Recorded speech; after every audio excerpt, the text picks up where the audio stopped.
साथियों नमस्कार। Lunia chemistry classes में आप सभी का स्वागत है।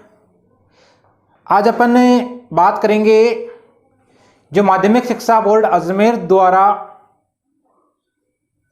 कक्षा 12 की जो बोर्ड परीक्षाएं आयोजित की जाती है, उच्च माध्यमिक परीक्षा आयोजित की जाती है, उसमें क्लास 12 में बोर्ड एग्जाम की बात कर रहा हूं मैं। जो पॉलीमर चैप्टर है उससे रिलेटेड 2010 से लेकर 2019 तक जो भी क्वेश्चन पूछे जा चुके हैं उनके बारे में डिस्कस करेंगे। यदि आपको इस पूरे चैप्टर का वीडियो देखना है, पूरे चैप्टर को पढ़ना है, तो आप प्लेलिस्ट में जाइए और वहां पर आपको पॉलीमर केमिस्ट्री मिल जाएगा। इसके अलावा डिस्क्रिप्शन बॉक्स में लिंक दिया गया है, वहां भी आप उस पूरे चैप्टर को आराम से पढ़ सकते हो, अपने डाउट को क्लियर कर सकते हो। आज अपन बात करने जा रहे हैं जो माध्यमिक शिक्षा बोर्ड अजमेर द्वारा आयोजित उच्च माध्यमिक परीक्षा 2010 से लेकर 2019 तक जो भी क्वेश्चंस पुटअप किए गए हैं उनका सॉल्यूशंस देखते रहिए। और यदि आपको ये वीडियो क्लास पसंद आती है तो इस वीडियो को अपने यार दोस्तों में अधिक से अधिक शेयर कीजिए और बेल आइकन को दबा दीजिए और चैनल को सब्सक्राइब कर दीजिए। ये जो पॉलीमर चैप्टर है आपके बोर्ड एग्जाम के लिहाज से 3 नंबर का होता है। अभी पिछले 3-4 साल से जो क्वेश्चन पूछे जा रहे हैं, बात करें इसी साल की 2019 की बात करें अपन, तो 3 क्वेश्चन पूछे गए थे और तीनों क्वेश्चन 1-1 नंबर के थे। तो चलिए आज अपन डिस्कस करते हैं, बात करते हैं 2019 की। 2019 में क्वेश्चन एक ही आया था कि आपको जैव निम्नलिखित बहुलक है उसका कोई एग्जाम्पल बताना था। जैव निम्नलिखित बहुलक, देखना, जैव निम्नलिखित बहुलक। अब केवल एग्जाम्पल पूछा हुआ है, इसके अलावा आपको कुछ नहीं लिखना है। पेपर करने का तरीका यह है, यह ध्यान देना कि जो भी चीज आपको पूछी जाती है उसके अलावा एक्स्ट्रा चीज नहीं लिखी।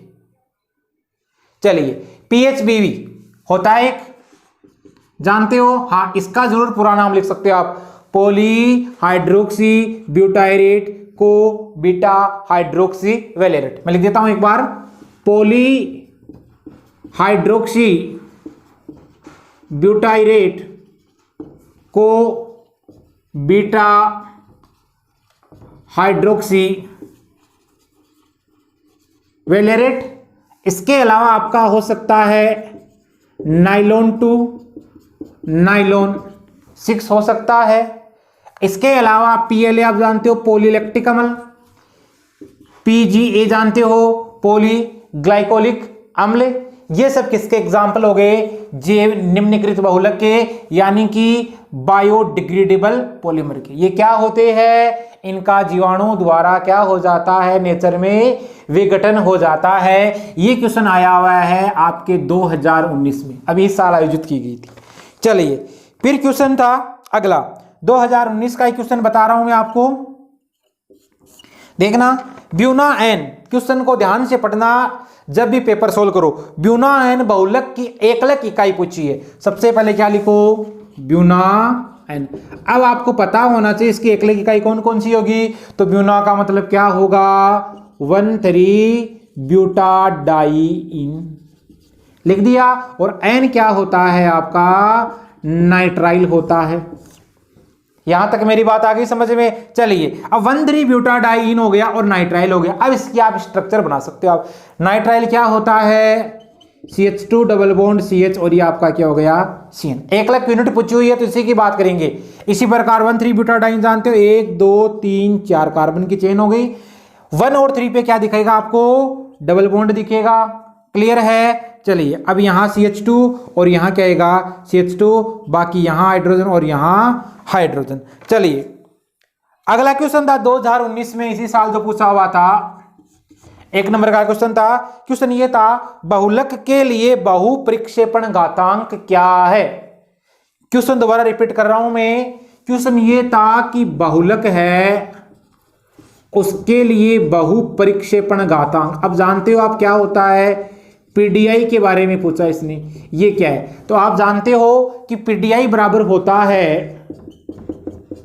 एम बार डब्ल्यू और एम बार एन, यानी एम बार डब्ल्यू की बात करेंगे तो ये आपका हो गया भार औसत अणुभार, भार औसत अणुभार, और ये आपका हो गया संख्या औसत अणुभार, संख्या औसत अणुभार।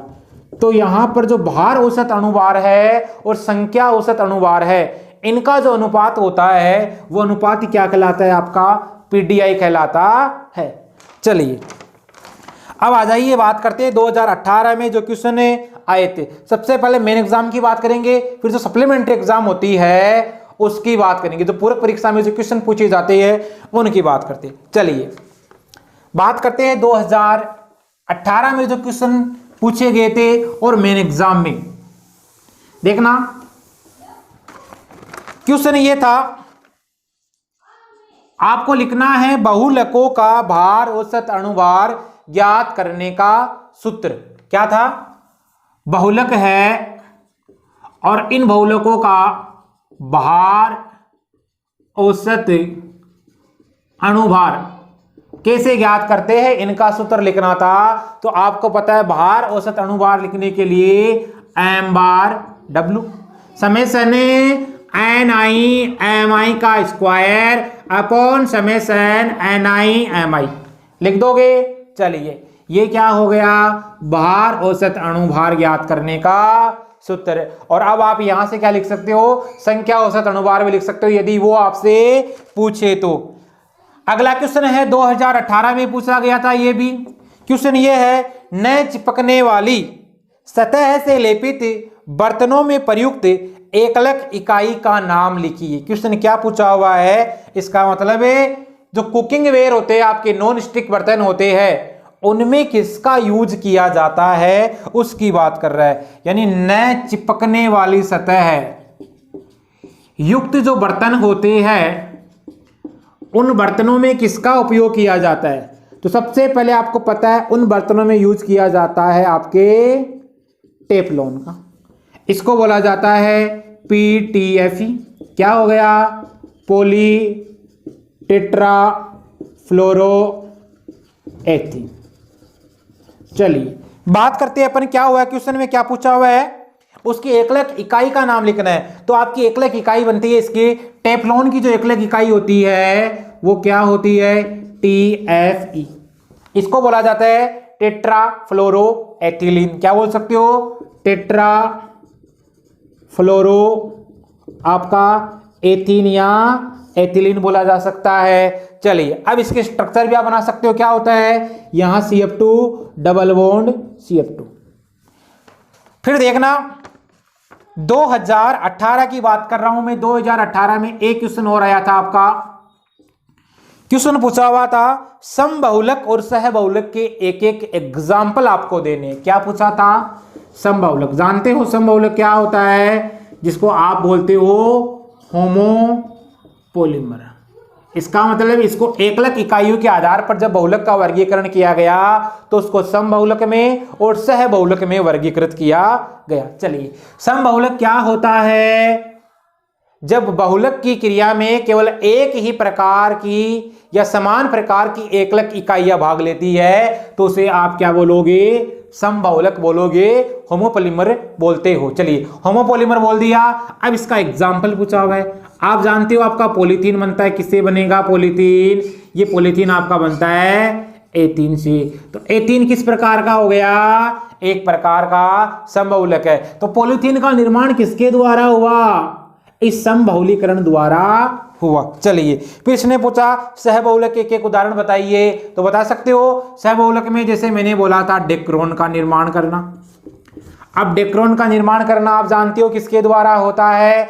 एथिलीन ग्लाइकोल लिखोगे और टर्थेलिक अम्ल लिखोगे। एथिलीन ग्लाइकोल और आपका टर्थेलिक अम्ल होता है, ये आपस में क्या करेंगे? क्रिया करेंगे और इनमें सहबहुलीकरण क्रिया होती है। चलिए डेक्रोन इसको बोलते हो। इसी को आप बोलते हो टेरिलिन और इसी को बोला जाता है PET। क्या होता है डेक्रोन की लिखते अपन मोनोमर यूनिट। अब देखो सबसे पहले आपको पता होनी चाहिए सहबहुलक की डेफिनेशन क्या होती है, उसकी परिभाषा क्या होती है। समझ गए मेरी बात को। जब एक से अधिक समान प्रकार की एकलक इकाइयां काम में ली जाती है बहुलकन या बहुलीकरण क्रिया में, तो उसे आप क्या बोलते हो, सहबहुलक कहते हो। सहबहुलक का मतलब है कोपोलीमर। एग्जाम्पल पूछा हुआ है केवल और केवल, तो आप आराम से बता सकते हो डेक्रोन है, टेरिलिन इसी को कहते हैं, और ये आपका क्या होता है PET। और यही क्या होता है आप इसको बोल सकते हो, यदि उसमें एस्टर लिंकेज आपको दिखानी है तो पॉली एस्टर बोला जा सकता है। चलिए देखना क्या करते हैं इसके लिए। एक तो आपका होता है एथिलीन ग्लाइकोल और एक आपका होता है टरथेलिक अम्ल। एथिलीन ग्लाइकोल और टरथेलिक अम्ल आपस में करते हैं क्रिया।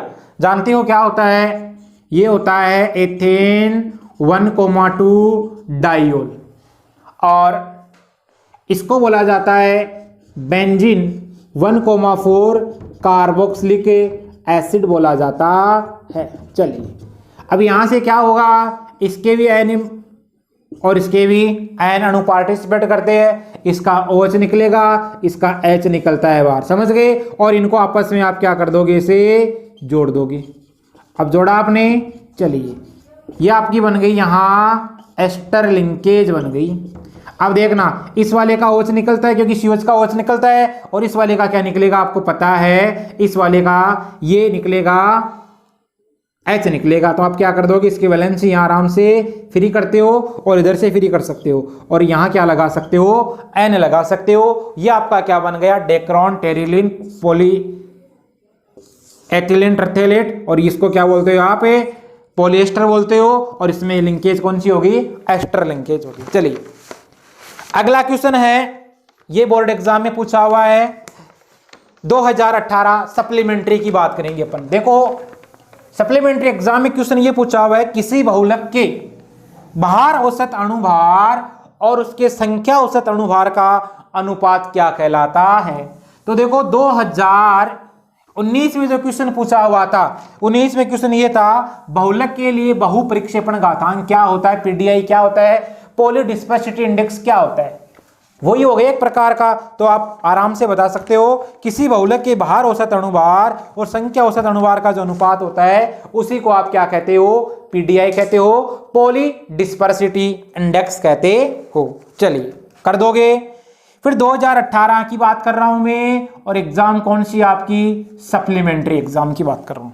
क्वेश्चन क्या पूछा हुआ है, देखना निम्न की केवल आपको एकलक इकाइयां लिखनी है। एकलक इकाइयां कौन कौन सी है, कौन कौन से दे रखे हैं, PVC की लिखनी है, दूसरा आपको लिखना है टेफ्लॉन का, तीसरा है ब्यूना एंड। इनकी क्या लिखनी है आपको, केवल एकलक इकाइयां लिखनी है, और एकलक इकाई का मतलब हो गया आपको लिखना है केवल और केवल इनकी मोनोमर लिखनी। चलिए इसको बोला जाता है पॉलीवाइनिल क्लोराइड, तो इसका एकलक क्या लिखोगे, वाइनिल क्लोराइड, और साथ में आराम से स्ट्रक्चर भी लिख सकते हो ताकि एग्जामिनर को पता लगे कि इसको इससे भी ज्यादा नॉलेज है। क्या लिख दोगे, CH2 double bond CH Cl। चलिए टेफ्लॉन की क्या लिखोगे, CF2 डबल बॉन्ड CF2। आई बात समझ में। और बात करेंगे इसकी एकलक इकाई को क्या बोला जाता है, तो टेफ्लॉन तो इसका हो गया बहुलक, और ये बनता है आपका TFE, तो यूनिट क्या हो गई आपकी एकलक, टेट्रा फ्लोरोएथीन होगी। चलिए बात करते हैं ब्यूनाएन की। तो अभी ये भी क्वेश्चन है पूछा हुआ था आपके 2018 की बात कर रहा हूं मैं, ना। चलिए क्या करोगे, ब्यूटाडाइन और आपका नाइट्राइल बना दोगे। स्ट्रक्चर ब्यूटाडाइन की अभी बनाई थे अपन ने, CH2 double bond CH Cl। इसी प्रकार ब्यूटाडाइन की बात करेंगे तो क्या कर दोगे, 1,3 ब्यूटाडाइन कर दोगे। चलिए बात करते हैं क्वेश्चन नंबर 6। ये क्वेश्चन पूछा हुआ है सप्लीमेंट्री एग्जाम 2017 में माध्यमिक शिक्षा बोर्ड अजमेर द्वारा जो एग्जाम आयोजित की जाती है। क्वेश्चन ये है टेफ्लॉन और पीवीसी के रासायनिक सूत्र लिखिए। टेफ्लॉन और आपका पीवीसी, इसका आपको रासायनिक सूत्र लिखना है। क्या लिखोगे? यहां क्या होता है आपका एफ, यहां एफ, यहां एफ, और इसकी वैलेंसी फ्री, इसकी वैलेंसी फ्री। आई बात समझ में? बॉन्ड टूटता है। और पीवीसी में क्या लिख दोगे? CH2 डबल बॉन्ड CHCl होता है, तो यहां क्या कर दोगे? इसकी वैलेंसी फ्री होगी, क्योंकि पॉलीमर लिखने हैं इनके। चलिए क्वेश्चन सप्लीमेंट्री एग्जाम 2017 की बात कर रहा हूं, 17 में आया हुआ है। देखो क्वेश्चन है वो 2010 से लेकर जब आप देखोगे तो हर साल वही क्वेश्चन रिपीट होते रहते हैं, क्योंकि सिलेबस वही रहने वाला है आपका। इतना जरूर हुआ है कि बीच में जो NCERT सिलेबस था वो लागू कर दिया गया था, और बाद की जब बात करते हैं अपन तो उसमें वापस आपका जो माध्यमिक शिक्षा बोर्ड है अपना RBSE है वो लागू कर दिया सिलेबस। NCERT के द्वारा सिलेबस लागू किया गया था, और SIERT है उदयपुर द्वारा उसका संचालन किया गया था, और NCERT द्वारा। उससे पहले बात करी 2011 है, 2000 आपका 10 है, 12 है, वहां तक आपका जो माध्यमिक शिक्षा बोर्ड द्वारा सिलेबस था वो था। फिर वापस 2017 में ही उसको चेंज किया गया और NCERT को उठाया गया, और RBSE का सिलेबस है वो वापस किया गया। चलिए तो अपन सीरीज वाइज चल रहे हैं। चलिए बात करते हैं अभी क्वेश्चन नंबर अगला 7 आपको दिखेगा। यह सप्लीमेंट्री एग्जाम 2017 में पूछा हुआ है। क्वेश्चन क्या था? क्वेश्चन ये था जैव निम्नीकरण बहुलक के उदाहरण बताइए। अभी मैंने बोला था एग्जाम्पल बताए थे आपको खूब सारे, PHBB, nylon 2, nylon 6, poly glycolic acid PLA, polylactic acid कर सकते हो। चलिए अब बात करते हैं सप्लीमेंट्री एग्जाम में 2017 में आया हुआ था क्वेश्चन क्या था? देखना मेरी बात को। क्वेश्चन ये था टेरिलिन के निर्माण में प्रयुक्त दोनों एकलकों के साधारण और IUPAC नाम लिखने हैं। तभी बोला था ना मैंने, टेरिलिन उसी को बोलते, उसी को डेक्रोन बोलते, उसी को PET बोलते, उसी को पॉलिएस्टर बोलते। क्वेश्चन किस प्रकार भी पूछा जा सकता है। क्वेश्चन ये पूछा हुआ है कि एकलकों के साधारण नाम और उनके IUPAC नाम आपको बताने। चलिए देखना एकलक क्या क्या काम में लेते हो, और अभी मैंने बोला भी था IUPAC नाम। आप लेते हो एथिलीन ग्लाइकोल, चलिए ले लिया। इसके अलावा आप लेते हो काम में टर्थेलिक अम्ल। एथिलीन ग्लाइकोल जानते हो, ये होता है CH2OH और CH2OH, और टर्थेलिक अम्ल होता है आपका ये।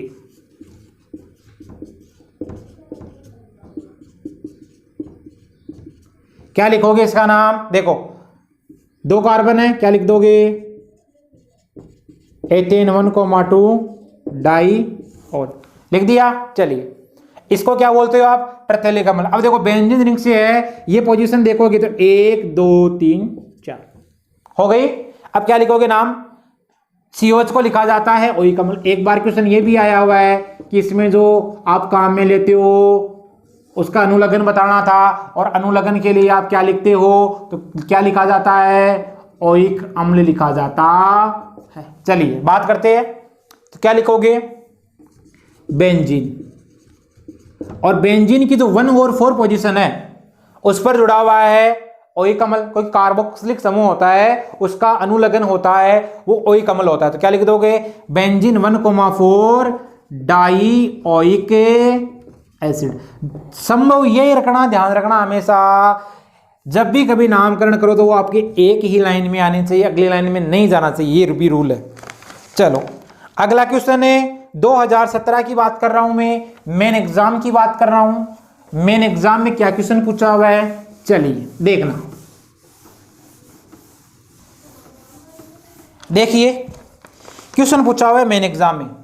आपको लिखना है नियोप्रीन है, इस नियोप्रीन का सूत्र। अब आप जानते हो नियोप्रीन किससे बनता है, समझ गए मेरी बात को। तो नियोप्रीन एक प्रकार का, इतना ध्यान रखना, ये संश्लेषित रबड़ होता है, इतनी बात का पता है। चलो अब आप जानते हो 2 क्लोरो 1,3 ब्यूटाडाइन, लिखो 2 क्लोरो 1,3 ब्यूटाडाइन। अब इसकी स्ट्रक्चर बनाओगे 1 2 3 4। 2 पे क्या लगा हुआ आपका, क्लोरो लगा हुआ है, यहां क्या लगा दोगे CH2, यहां क्या लगा दोगे CH2, और डबल बॉन्ड यहां और यहां है, इसका मतलब यहां क्या आएगा, एक हाइड्रोजन आएगा, यहां कुछ नहीं आएगा। मामला क्लियर। इसकी वैलेंसी फ्री होती है, इसकी वैलेंसी फ्री होती है, ठीक है। इसको बोला जाता है क्लोरोप्रीन। अब यहां से बनाना आपको इसका बहुलक बनाना है, तो ये तो आपका हो गया एकलक। अब इसका बनाना है आपको बहुलक। इसका जब बहुलक बनाओगे आप तो क्या होगा, इसकी वैलेंसी यहां से फ्री होगी और इसकी वैलेंसी यहां से फ्री होगी, और ये पाई बॉन्ड यहां आ जाएगा। क्या करोगे, CH2 डबल बॉन्ड। अब देखना ये Cl है तो डबल बॉन्ड हटाए यहां से, इसकी वैलेंसी फ्री हुई, फिर आपका हो गया Cl, यहां आपका CH डबल बॉन्ड इन दोनों के मध्य आएगा, और ये डबल बॉन्ड यहां से भी हट जाएगा, और यहाँ क्या आपका CH2 वैलेंसी फ्री, और यहाँ क्या लगा दोगे आप, एन लगा दोगे। इसी को पॉलीक्लोरोप्रीन भी बोला जाता है, पता है आपको, पॉलीक्लोरोप्रीन। चलिए अगली बात करते हैं, 2017 में आया हुआ है, मेन एग्जाम की बात कर रहा हूं मैं। PHBB जानते हो, PHBB बहुलक के एकलकों के IUPAC नाम लिखने हैं। चलिए एकलक बना देते हैं। एकलक कौन कौन से होते हैं, 3 हाइड्रोक्सी ब्यूटेनोइक अम्ल, और एक और होता है आपका 3 हाइड्रोक्सी पेंटेनोइक अम्ल, 3 हाइड्रोक्सी पेंटेनोइक अम्ल। 2 हो गए। चलिए इसके स्ट्रक्चर बना सकते हो, कुछ नहीं करना, 1 2 3 4 कार्बन हो गए। चलो 3 पे क्या लगाना, अब देखो इधर से चलेंगे अपन, OH ये लगा दिए मैंने COH। अब 1 2 3 यहां क्या लगाना आपको, OH लगाना है, लगा दिया तो देखो बन गया। अब बाकी की वैलेंसी किसके द्वारा पूर्ण करोगे, हाइड्रोजन के द्वारा। अब नंबरिंग करोगे तो 3 नंबर पे क्या आ रहा आपका OH। OH को क्या बोला जाता है प्रतिस्थापी के रूप में, हाइड्रोक्सी, तो बन गया 3 हाइड्रोक्सी ब्यूटेनोइक अम्ल। चलो इसकी बनानी है तो क्या करना है, 5 कार्बन की आपको बनानी है चेन, बना ली। और यहां पर 1 नंबर पे क्या माना आपने, ओइक अम्ल है। अब क्या करोगे, 1 2 3 यहां क्या लगा दोगे, OH लगा दोगे, बाकी की वैलेंसी को हाइड्रोजन के द्वारा आपको पूर्ण करना है। तो देखो 1 2 3 4 5, तो यहाँ CH3, यहाँ कितने कार्बन है, 2 हाइड्रोजन आ जाएंगे, और यहाँ पर देखो 3 वैलेंसी हो रही है, तो क्या आएगा, 1 हाइड्रोजन आएगा, और यहाँ कितने हाइड्रोजन आएंगे आपके, 2 हाइड्रोजन आएंगे। चलिए अगला क्वेश्चन है, डेक्रोन किस प्रकार प्राप्त किया जाता है, 2017 में आया हुआ है, और अभी अपन ने कर लिया, किया है अभी अपन ने। चलो अब देखो क्वेश्चन कितना लंबा है, लेकिन उसको करने का तरीका बहुत ही सिंपल है। कई क्या करते हैं स्टूडेंट्स, क्वेश्चन देखते हैं, यदि आपको हार्ड क्वेश्चन लगा उनको तो वो छोड़ देते, उसको देखते नहीं है, पढ़ते नहीं है। ये होता है कई बार कंपटीशन में, ऐसा होता है, लगता है कि हार्ड है, अरे एक बार क्वेश्चन आपको पढ़ना है, क्वेश्चन पढ़ने के बाद में आपको देखना है कि क्वेश्चन क्या बोल रहा है आपको, क्योंकि आता है सिलेबस से ये सब कुछ, बाहर से कुछ नहीं आने वाला, इसलिए क्वेश्चन को ध्यान से पढ़ा करो हमेशा। चलो बात करते हैं अपन, क्वेश्चन देखना क्या है और उसी से निकल के आएगा उसका आंसर, और ये आप पढ़ के आते हो और अपन ने अब तक कर लिया ये, लेकिन बस दिमाग लगाने की जरूरत है और कुछ नहीं है। देखो क्वेश्चन क्या बोलता है, क्वेश्चन बोलता है 3 कार्बन युक्त, ये क्वेश्चन पूछा हुआ है 2016 मेन एग्जाम में, 3 कार्बन युक्त नाइट्राइल। अब आप जानते हो नाइट्राइल, नाइट्राइल में वैसे भी 3 कार्बन होते हैं तो दिक्कत ही नहीं है, 1 2 3, यहां CN होगा, CH2 डबल बॉन्ड CH। यहीं से निकल गया आंसर, आगे पढ़ने की जरूरत ही नहीं है, लेकिन फिर भी पढ़ो क्या बोलता है ये। देखो 3 कार्बन युक्त नाइट्राइल के परोक्साइड उत्प्रेरक की उपस्थिति में, नाइट्राइल तो जानते हो, तो यही होगा नाइट्राइल, परोक्साइड उत्प्रेरक ले लिया की उपस्थिति में योगज बहुलकन से, आपको पता है इसमें एक ही प्रकार के एकलक इकाइयां काम में आ रही थी, योगज बहुलकन ही होगा। चलो, से बनने वाले बहुलक जिसका उपयोग किया जाता है औद्योगिक रेसे बनाने में किया जाता है, उसकी आपको लिखनी है केवल रासायनिक समीकरण लिखनी है। अब क्या करोगे, कुछ नहीं करना, पॉलीमराइजेशन की क्रिया करवा दो, वैलेंसी फ्री, ये वैलेंसी फ्री, क्या करोगे CH2 CHCl बन गया, और ये आपका क्या बन गया, बहुलक बन गया। इसको क्या बोलते हो आप, देखो ये क्रिलोनाइट्राइल होता है और इसको बोला जाता है PAN, और PAN का मतलब क्या हुआ, पॉली एक्राइलो नाइट्राइल। चलो अगला क्वेश्चन देखना, कितना इजी क्वेश्चन है, बस क्वेश्चन को घुमा दिया और कई अटक जाते हैं। देखना क्वेश्चन क्या है, क्वेश्चन ये पूछा हुआ है 2016 मेन एग्जाम में आया हुआ है, डेक्रोन बनाने के लिए। क्वेश्चन क्या है, अब आपको जानते हो डेक्रोन का निर्माण किस किस के द्वारा होता है, तो एक तो होता है आपका एथिलीन ग्लाइकोल से, और एक होता है आपका, क्वेश्चन वही रिपीट होते हैं लेकिन बस इतना ही है कि उसको पुटअप करने का तरीका होता है वो थोड़ा चेंज कर दिया जाता है हर साल। चलो देख लो, डेक्रोन बनाने के लिए एथिलीन ग्लाइकोल जानते हो, इसके अतिरिक्त टर्टेलिक अम्ल काम में लिया जाता है, वो तो मैं बोल रहा हूं, क्वेश्चन क्या दे रखा है वो सुनना। डेक्रोन बनाने के लिए एथिलीन ग्लाइकोल के अतिरिक्त पदार्थ के क्रियात्मक समूह का IUPAC नाम लिखिए। तो टर्टेलिक अम्ल आता है, उसमें क्रियात्मक समूह कौन सा होता है, कार्बोक्सिलिक समूह होता है। आपसे पूछा हुआ है कि उसका IUPAC नाम लिखना है, तो क्या करोगे, यहां इसका जो IUPAC नाम है ये क्या है, बस केवल अनुलग्न का ही पूछा है और किसी का नहीं पूछा है, वो क्या हो जाएगा आपका IUPAC अनुलग्न पूछा है, IUPAC अनुलग्न लिखिए, वो हो जाएगा आपका वही कम। चलिए अगला क्वेश्चन देखना, 2015 मेन एग्जाम की बात कर रहा हूं, उसमें आया हुआ है, देखिए अब आप जानते हो क्वेश्चन क्या है, 2015 मेन एग्जाम में क्वेश्चन ये है, समझाइए कि जो आपका रबड़ होता है, रबड़ कौन सा, वल्कनीकृत रबड़ होता है, वो एक प्रकार का क्या होता है, प्रत्यास्थ बहुलक होता है। आराम से समझा दोगे, किसी प्रकार की कोई दिक्कत ही नहीं है। क्वेश्चन क्या पूछा हुआ है, आपको बताना है कि आपका जो वल्कनीकृत रबड़ होता है वो एक प्रकार का प्रत्यास्थ बहुलक होता है, कुछ नहीं करना, बिल्कुल इजी प्रोसेस है। सल्फर के साथ क्रिया करवाई जाती है, जिसके कारण क्या होता है, रबड़ के जो भौतिक गुण होते हैं उनमें क्या जाता है, सुधार आ जाता है। अब भौतिक गुण सुधर गए, इसका मतलब रबड़ कैसा बन गया, वो प्रत्यास्थ बहुलक हो गया। अब वो जो रबड़ होता है उसके भौतिक गुण बढ़ गए, उसमें प्रत्यास्थता का गुण पाया जाता है, उसको लंबा आप खींच सकते हो, क्लियर है। इसके अलावा अधिक तापमान पर और कम तापमान पर यदि आप इसको गर्म करते हो, नरम करते हो, तो भंगुर होने की जो प्रकृति होती है, उसके नष्ट होने की प्रकृति होती है, वो भी क्या हो जाती है, यहां से खत्म हो जाती है। क्योंकि अपन पढ़ते हैं प्राकृतिक रबड़ के बारे में, तो प्राकृतिक रबड़ के जो गुण थे कौन कौन से, इसकी प्रत्यास्थता कम होते प्राकृतिक रबड़ की, तो वल्कनीकृत जो रबड़ होता है उसकी प्रत्यास्थता को बढ़ाया जा सकता है।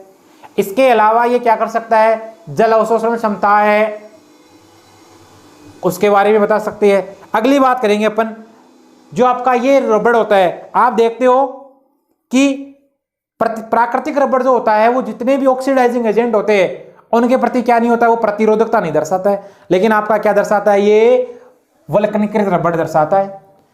तो जो उसके थे गुण प्राकृतिक रबड़ के उसके ठीक विपरीत हो जाएंगे, वो क्या हो जाएगा आपका वल्कनीकृत रबड़ हो जाएगा। चलो क्वेश्चन क्या है, 2014 में एग्जाम में क्वेश्चन पूछा हुआ है, ताप दृढ़ बहुलक क्या है। ताप दृढ़, अब जानते हो ताप दृढ़ का मतलब थर्मोसेटिंग पॉलीमर क्या है। अब देखो इस प्रकार के बहुलक को आप क्या कर सकते हो, यदि एक बार आपने गर्म कर दिया तो उनको दोबारा काम में नहीं ले सकते।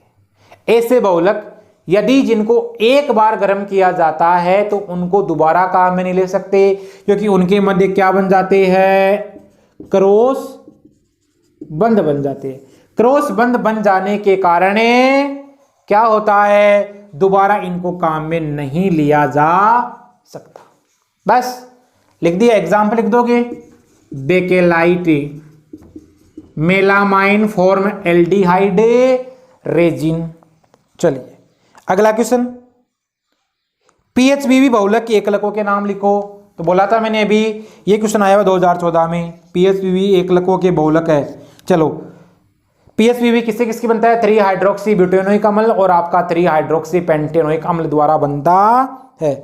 फिर देखो नाइलॉन 6 किससे प्राप्त किया जाता है, ये क्वेश्चन आया हुआ है आपका 2014 में, नाइलॉन 6 अब जानते हो किसके द्वारा बनेगा नाइलॉन 6, आराम से कर देते हो।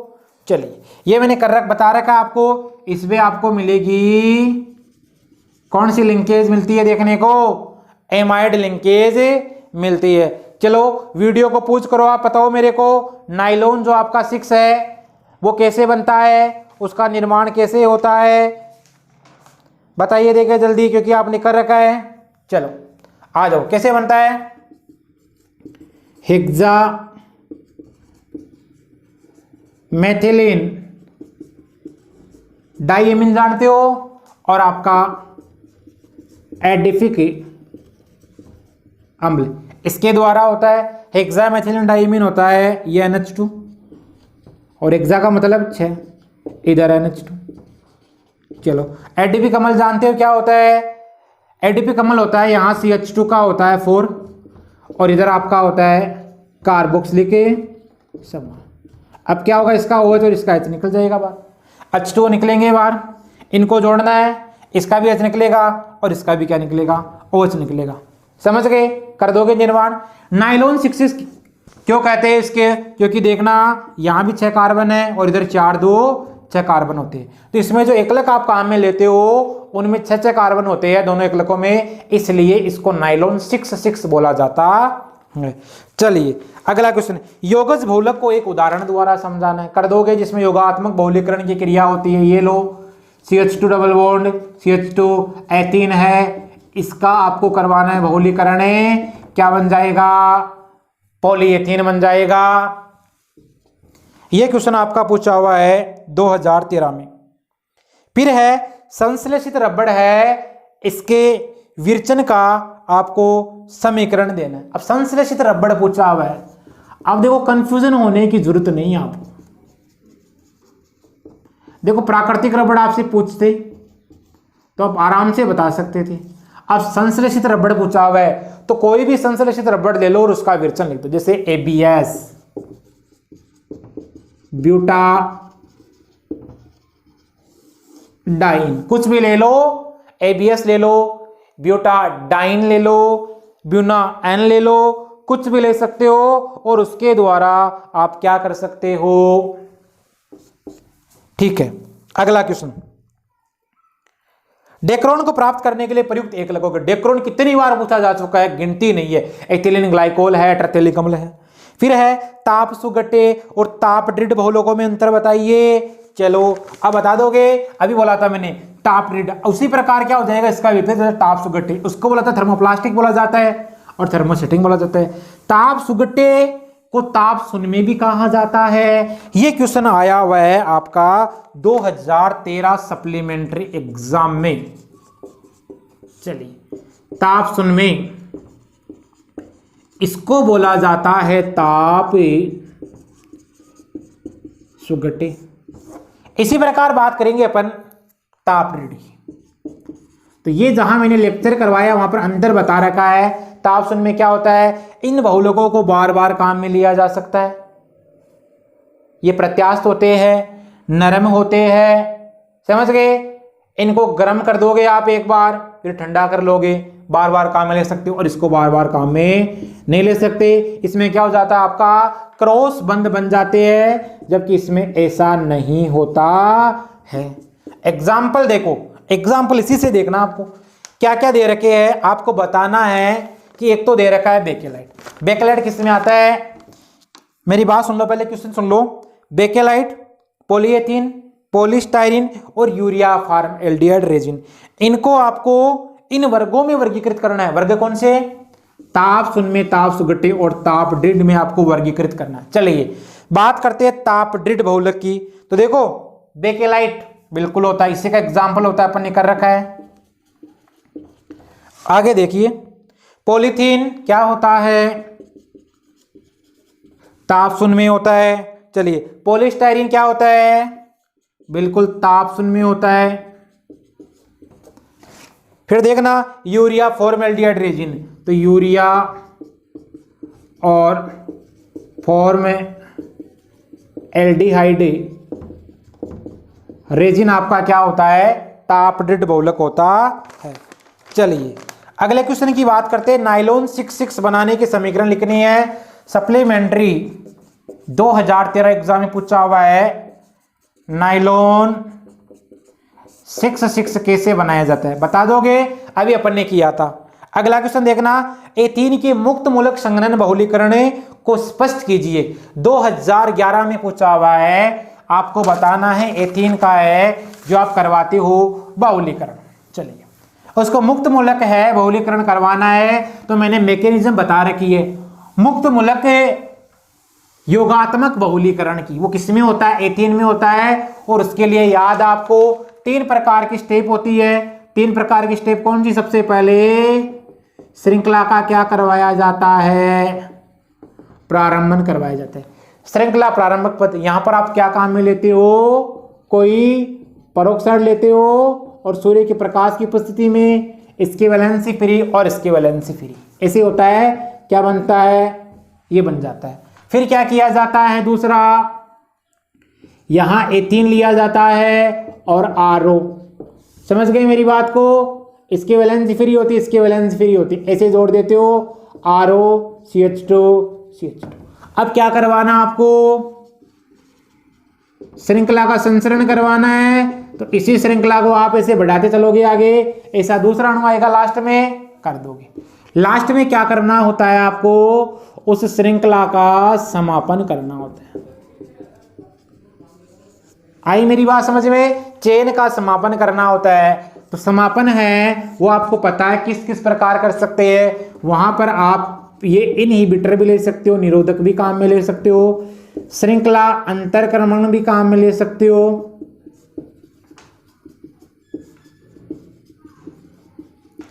समझ गए मेरी बात को? और इसके अलावा यहां पर असमानुपातन द्वारा भी करवा सकते हो। ये मैंने वीडियो क्लास में करवा रखा है, पीछे आप रिवीजन क्लास में देखना। चलो पर देखो, वल्कनिक रबड़ है, प्राकृतिक रबड़ के गुणधर्मों को किस प्रकार परिवर्तित करता है, 2011 में पूछा हुआ है। अब आपको पता है प्राकृतिक रबड़ के गुणधर्मों किस प्रकार परिवर्तित करता है। जो प्राकृतिक रबड़ के आपके गुणधर्म आपको दिखाई देंगे, उसके ठीक विपरीत होते हैं किसके, वल्कनीकृत रबड़ के गुणधर्म। क्योंकि आपको पता है प्राकृतिक रबड़ है, उसकी प्रत्यास्थता क्या होती है, कम होती है, जबकि आपकी जो वल्कनीकृत रबड़ होगा उसकी प्रत्यास्थता क्या हो जाएगी, अधिक हो जाएगी। चलो दूसरी बात करते हैं, जो आपका रबड़ होता है, प्राकृतिक रबड़, वो उच्च जल अवशोषण क्षमता दर्शाता है, जबकि वो क्या करेगा, आपका वल्कनीकृत रबड़ निम्न जल अवशोषण क्षमता दर्शाएगा। चलिए तीसरी बात करते हैं, उच्च ताप पर क्या हो जाता है, जब आप इसको गर्म करते हो तो यह नरम हो जाता है, और निम्न ताप पर बात करोगे लगभग 283 केल्विन से नीचे की, तो वो क्या हो जाता है, नरम हो जाता है। इसके अलावा विभिन्न प्रकार के जो ऑक्सीडाइजिंग एजेंट होते हैं उनके प्रति ये क्या होता है, प्रतिरोधकता नहीं दर्शाता है, वो दर्शाता है। बस ये करना, एक सोलिबिलिटी वाला देख लेना, विलेयता वाला देख लेना, उसमें एदरी विलय में क्या होता है, वो विलय होता है। चलिए अगला क्वेश्चन पूछा हुआ है, एबीएस रबड़ के मुख्य घटक बताओ और इसका उपयोग बताओ। तो क्या होता है उपयोग, संश्लेषित रबड़ होता है एक प्रकार का, समझ गए मेरी बात को। चलो एबीएस किससे बनता है, एक्राइलो नाइट्राइल से बनेगा। एक आपका बनता है ब्यूटाडाइन से, और आपका बनेगा, बस ये घटक हो गए इसके।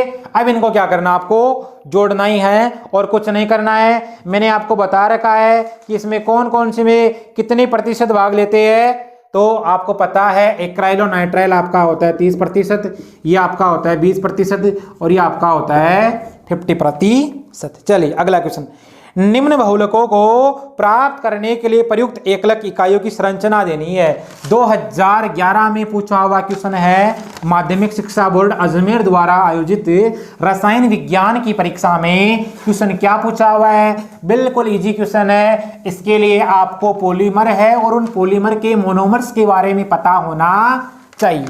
देखना क्वेश्चन क्या कहता है। क्वेश्चन ये कहता है कि निम्नलिखित बहुलकों को प्राप्त करने के लिए प्रयुक्त एकलकों की आपको संरचना देनी है। पहला PAN पॉलीएक्राइलोनाइट्राल दे रखा है, दूसरा दे रखा है टेफ्लॉन, तीसरा दे रखा है पॉलीस्टाइरीन, और चौथा दे रखा आपको नियोप्रीन। अब देखो ये तो सब आपको पता है क्या होते हैं, आपके बहुलक होते हैं, इनके आपको बनाने एकलक। अब देखो एकलक क्या बनेगा, इसका एकलक होता है एक्रिलो नाइट्राइल, इसका क्या होता है टेट्रा फ्लोरो एथीन होता है। पॉलीस्टाइरीन का क्या होता है, स्टाइरिन होता है। और नियोप्रीन का आप जानते हो क्या होता है, 2 क्लोरो 1,3 ब्यूटाडाइन। चलिए अब बना दोगे आप, इनकी स्ट्रक्चर बनानी है, ऐसे सारणी करके करना आपको। इस प्रकार का क्वेश्चन आ जाए तो CH2 डबल बॉन्ड CH बन गया। चलो फिर होता है आपका टेट्राफ्लोरोएथीन, तो क्या कर दोगे CF2 double bond CF2। Styrene जानते हो CH2 डबल बॉन्ड CH, और यहाँ क्या होता है एक फिनिल समूह होता है।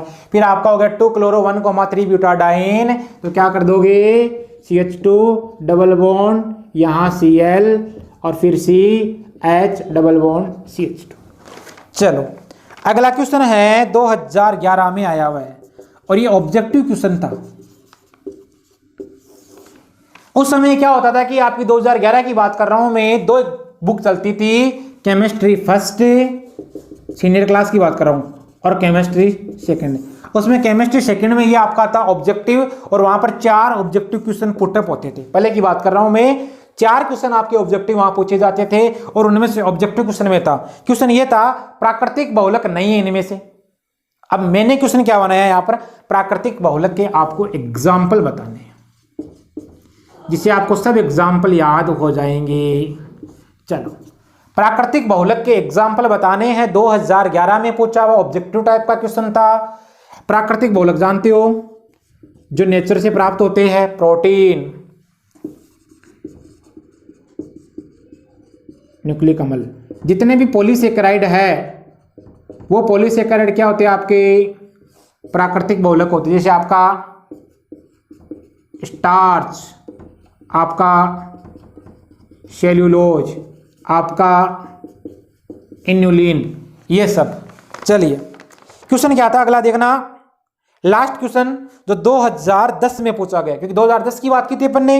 चलिए क्वेश्चन क्या था, स्तंभ ए है उसको स्तंभ बी से मिलान करना है आपको। अब ये तभी हो सकता है जब आपके कंसेप्ट क्लियर हो, तभी आप कर सकते हो जब आपके कंसेप्ट क्लियर हो, पूरा पार्ट आपका पढ़ा हुआ है तभी कर सकते हो। देखो क्या हुआ है, स्तंभ ए में क्या दे रखा है, उसको आपको मिलान करना है स्तंभ बी से।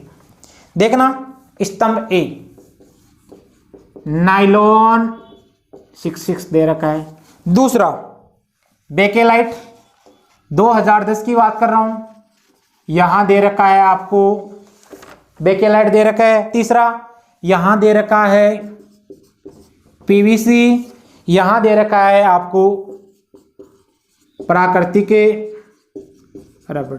इनका आपको मिलान करना है, मतलब ये क्या है, इधर दे रखा आपको ताप शून्य में प्रत्यास्थ बहुलक, प्रत्यास्थ बहुलक, फिर दे रखा है ताप दृढ़ बहुलक, और फिर आपके दे रखे हैं रेशे। अब देखो आपको सबके एग्जाम्पल यदि पता है तो कर सकते हो, एकदम इजी है, कुछ नहीं है। नाइलॉन 66 क्या होता है, आपके रेशे होते हैं, बिल्कुल पता है अपने को। बेकेलाइट अपन ने अभी पढ़ा है, ताप दृढ़ बहुलक होता है। पीवीसी क्या होता है आपका, आपको पता है, एग्जाम्पल पढ़ा है अपन ने, ताप शून्य में बहुलक होता है। और प्राकृतिक रबड़ क्या होता है आपका, प्रत्यास्थ बहुलक होता है। तो फिर आपको मिलान करना है, ए के सामने ये आता है, बी के सामने, सी के सामने और डी के सामने। तो ये अपन ने बात की 2010 से लेकर 2019 तक जो माध्यमिक शिक्षा बोर्ड अजमेर द्वारा आयोजित रसायन विज्ञान की परीक्षा में बहुलक जो टॉपिक लगता है आपके 3 नंबर्स की क्वेश्चन आते हैं उसमें, उससे संबंधित अब तक जितने क्वेश्चन पुटअप हुए वो सब अपन ने कर लिए, उनका सॉल्यूशंस कर लिया है। यदि ये वीडियो आपको पसंद आ रहा है तो इसको अपने यार दोस्तों में अधिक से अधिक शेयर कीजिए, लाइक कीजिए। थैंक्स।